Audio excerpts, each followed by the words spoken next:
En ce qui concerne les médicaments non stimulants, ceux qui sont approuvés pour le TDAH comprennent l'atomoxétine, la guanfacine à libération prolongée et, aux États-Unis seulement, la clonidine à libération prolongée. Si les médicaments stimulants ont un effet clinique immédiat, ce n'est pas le cas des médicaments non stimulants qui mettent plusieurs semaines à atteindre leur efficacité maximale. L'atomoxétine est un bloqueur spécifique du transporteur de la noradrénaline, dont l'utilisation est autorisée chez les enfants, les adolescents et les adultes.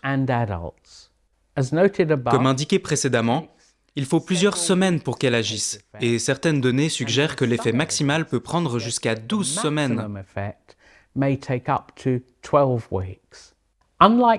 Contrairement aux stimulants pour lesquels le dosage en fonction du poids n'est pas une stratégie efficace ou efficiente, l'atomoxétine est généralement dosée en fonction du poids avec une dose cible initiale de 1,2 mg par kilo qui peut être augmentée jusqu'à 1,6 mg par kg en fonction de la réponse ou jusqu'à 1,8 mg par kg dans certains pays.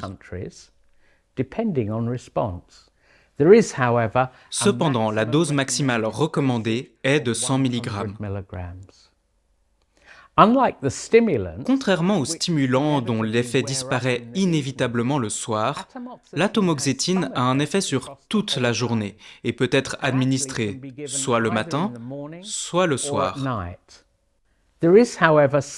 Toutefois, il existe certaines données qui suggèrent que les effets ne sont pas uniformes tout au long de la journée.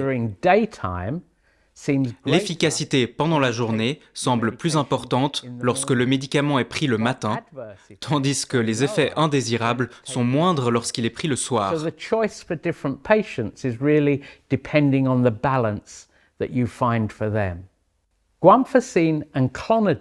La guanfacine et la clonidine sont toutes deux des agonistes alpha-2, ce qui signifie qu'elles ont un mécanisme d'action très différent de celui des autres médicaments autorisés pour le TDAH.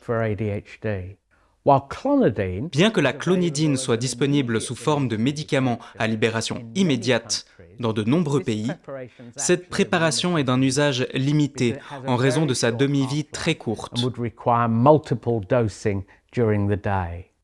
Les préparations à libération prolongée de clonidine et de guanfacine semblent être de véritables médicaments agissant 24 heures avec des effets sur toute la journée, qu'ils soient pris le matin ou le soir.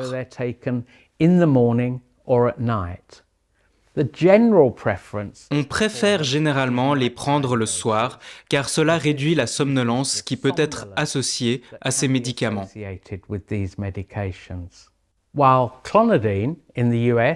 Aux États-Unis, la clonidine est autorisée pour les enfants, les adolescents et les adultes. Dans le monde entier, la guanfacine n'est autorisée que pour les enfants et les adolescents car aucune étude n'a encore été menée sur les adultes. Le dernier médicament contre le TDAH autorisé aux États-Unis est la viloxazine, un inhibiteur sélectif non stimulant de la recapture de la noradrénaline qui était à l'origine commercialisé comme antidépresseur. Des essais cliniques positifs ont été réalisés sur les enfants, les adolescents et les adultes, et une licence a été accordée en 2021 pour ces populations.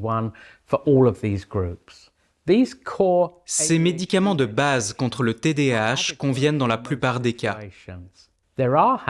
Il existe cependant plusieurs autres médicaments dont l'efficacité a été démontrée et qui sont parfois utilisés sans autorisation pour traiter le TDAH. Chez les enfants et chez les adolescents, il existe des preuves de l'efficacité du modafinil, un médicament atypique de type stimulant, dont le mécanisme d'action est complexe et n'est pas entièrement compris. Aussi, le bupropion, un antidépresseur atypique qui a également été utilisé pour aider les fumeurs à arrêter de fumer, a aussi fait l'objet d'essais cliniques positifs pour le TDAH dans cette population. Pour les adultes, il existe également des preuves d'efficacité du bupropion. Bien qu'il y ait eu des essais sur le modafinil, La dernière méta-analyse en réseau n'a pas montré d'efficacité dans cette population. La dernière classe de médicaments dont je voudrais parler concerne les neuroleptiques, et plus particulièrement les antipsychotiques atypiques, tels que la risperidone ou l'olanzapine. Il existe une tendance consistant à utiliser ces médicaments pour les comportements agressifs. Et certaines personnes ont commencé à les utiliser pour traiter l'ADHD. Il s'agit là d'un choix qui est approuvé, ni par les preuves scientifiques, ni par la bonne pratique, selon mon opinion. Et un tel traitement devrait être évité à tout prix. Maintenant que nous avons présenté les médicaments que nous utilisons pour traiter l'ADHD, nous allons voir dans la prochaine séquence comment ils fonctionnent de manière détaillée, c'est-à-dire leur mécanisme d'action.